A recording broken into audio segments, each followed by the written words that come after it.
Halo, salam literasi. Perkenalkan, nama saya Eva Biti dengan NIM 220711010957 dengan dosen pengampu Enci Dr. Jaini Imbang M. Hum dan Enci Vinci Watak SPD MPD. Dan pada saat ini saya akan mempresentasikan tentang bahasa lugas dalam genre makro. Pengertian yang pertama tentang bahasa lugas. Bahasa lugas menurut Kamus Besar Bahasa Indonesia, arti kata lugas adalah hal-hal yang mengenai yang pokok-pokok saja, bersifat apa adanya, dan tidak berbelit-belit. Berdasarkan arti tersebut, dapat disimpulkan bahwa makna kata lugas merupakan makna kata yang sebenarnya disampaikan secara langsung atau eksplisit dan tidak secara tersirat. Bahasa lugas adalah bahasa yang memiliki makna yang tidak mengalami perubahan atau sesuai dengan konsep asalnya. Bahasa lugas disebut juga dengan bahasa denotasi. Jadi, bahasa lugas adalah bahasa yang tidak mengalami penambah-nambahan makna. Selanjutnya, pengertian yang kedua yaitu genre makro. Genre makro adalah genre kompleks atau teks majemuk, yaitu teks yang berwujud dalam campuran dari berbagai jenis teks. Dan menurut Triwiranto dalam pengantar ringkasan Linguistik Sistemik Fungsional 2018, genre makro digunakan untuk menamai teks secara keseluruhan, yang di dalamnya masih terkandung genre-genre lain sebagai subgenre. Teks genre makro dalam bentuk ragam tulis dapat berupa artikel jurnal, berita, buku, ulasan buku, proposal penelitian, laporan praktikum, dan artikel ilmiah.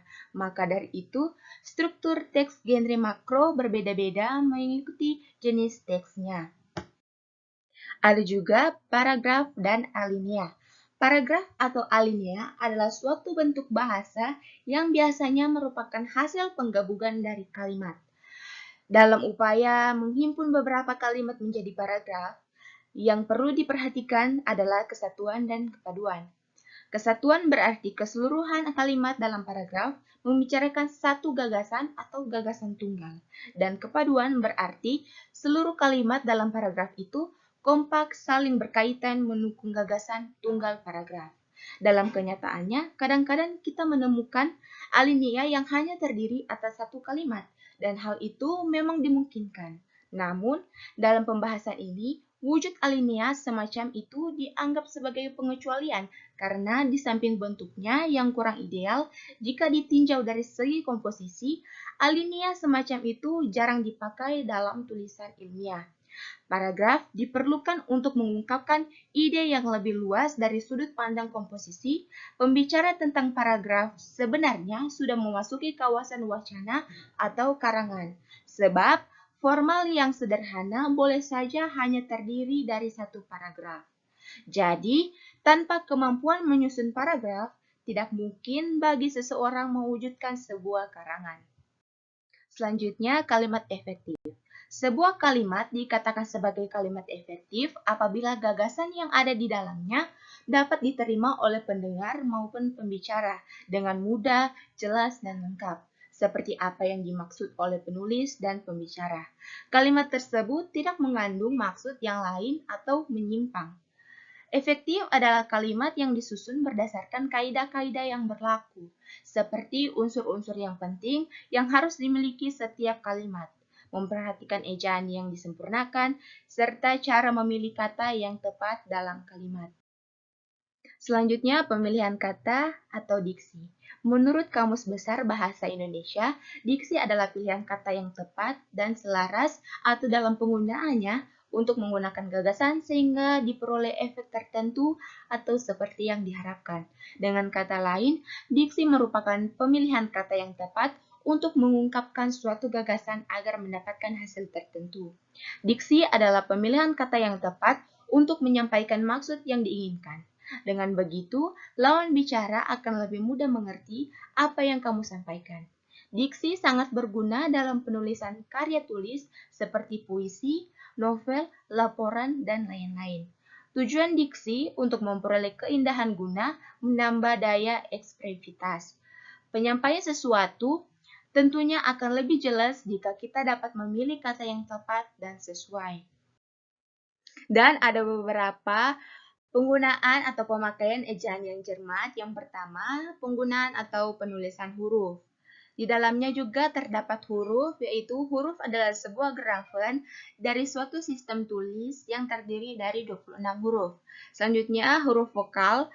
Huruf vokal atau huruf hidup disuarakan atau di dalamnya terdapat bahasa lisan yang diciri khaskan dengan pita suara sehingga tidak ada tekanan udara yang terkumpul di atas glotis. Dan di dalamnya juga terdiri dari 5 huruf, yaitu A, E, I, O, U. Selanjutnya huruf konsonan atau fenom yang bukan vokal dan kata lain direalisasikan dengan offstroke dan dilambangkan menjadi 21 huruf. Selanjutnya, gabungan huruf vokal terdiri dari 2, yaitu monoftong dan diftong. Selanjutnya, gabungan huruf konsonan melambangkan suatu atau satu bunyi konsonan. Selanjutnya, huruf kapital digunakan sebagai huruf pertama awal kalimat dan digunakan sebagai huruf pertama unsur nama orang. Selanjutnya, huruf miring yaitu digunakan untuk menulis judul-judul, digunakan untuk menegaskan atau meluruskan huruf, dan digunakan untuk menuliskan kata atau ungkapan dalam bahasa daerah dan bahasa Latin. Selanjutnya, huruf tebal untuk menegaskan bagian tulisan yang sudah ditulis miring. Selanjutnya, yang kedua, yaitu pemakaian tanda baca. Tanda baca juga memiliki pengertian, yaitu tanda baca adalah tanda yang digunakan atau dipakai dalam sistem ejaan. Tanda baca dapat membantu pembaca untuk memahami makna tulisan yang tepat atau dengan tepat. Di dalamnya terdapat tanda titik digunakan pada akhir kalimat yang bukan pertanyaan atau seruan. Selanjutnya, tanda koma dipakai untuk atau di antara unsur-unsur dalam suatu perincian atau pembilangan. Selanjutnya, tanda titik koma dipakai sebagai pengganti kata penghubung untuk memisahkan kalimat yang setara di dalam kalimat majemuk setara. Selanjutnya, tanda titik 2 dipakai pada akhir suatu pernyataan lengkap, diikuti rangkaian atau pemberian. Selanjutnya, tanda penghubung menyambung suku-suku kata dasar yang terpisah oleh pengganti baris. Selanjutnya, tanda pisah dipakai untuk membatasi penyimsipan kata atau kalimat yang memberikan penjelasan di luar bangun utama kalimat. Selanjutnya, tanda tanya dipakai pada akhir kalimat yang bertujuan untuk menanya. Selanjutnya, tanda seru dipakai untuk mengakhiri ungkapan atau penyertaan yang berupa seruan atau perintah yang menggambarkan kesungguhan, ketidakpercayaan, ataupun emosi yang kuat. Selanjutnya, tanda elipsi dipakai dalam kalimat yang terputus-putus. Tanda elipsi juga dipakai untuk menunjukkan bahwa dalam suatu kalimat atau naskah ada bagian yang dihilangkan. Selanjutnya, tanda petik 2 untuk mengapit petikan langsung yang berasal dari pembicara, naskah, atau bahan tulis lainnya. Selanjutnya, tanda petik tunggal dipakai untuk mengapit petikan-petikan yang terdapat di dalam petikan lain. Selanjutnya, tanda kurung dipakai untuk mengapit tambahan keterangan atau penjelasan.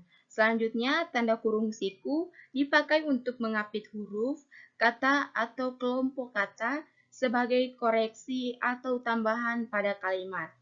Selanjutnya, tanda garis miring di dalamnya terdapat atau di dalamnya nomor surat, nomor pada alamat, nomor pada penanda masa 1 tahun yang terbagi dalam 2 tahun takwil atau tahun ajaran. Selanjutnya, tanda penyikat atau apostrof menunjukkan penghilangan bagian kata atau bagian angka tahun. Selanjutnya, yang ketiga, penulisan kata.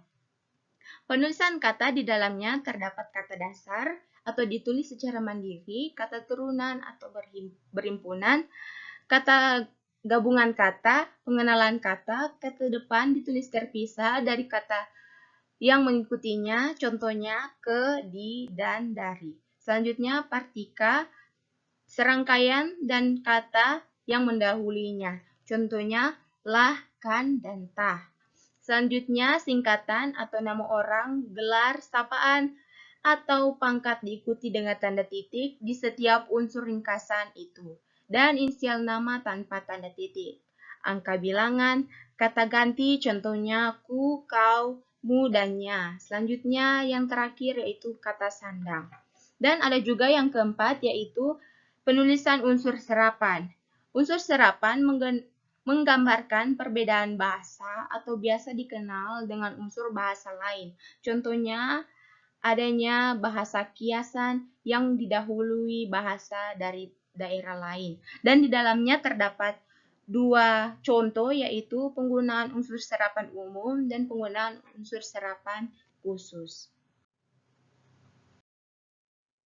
Sekian dari saya, terima kasih dan salam literasi.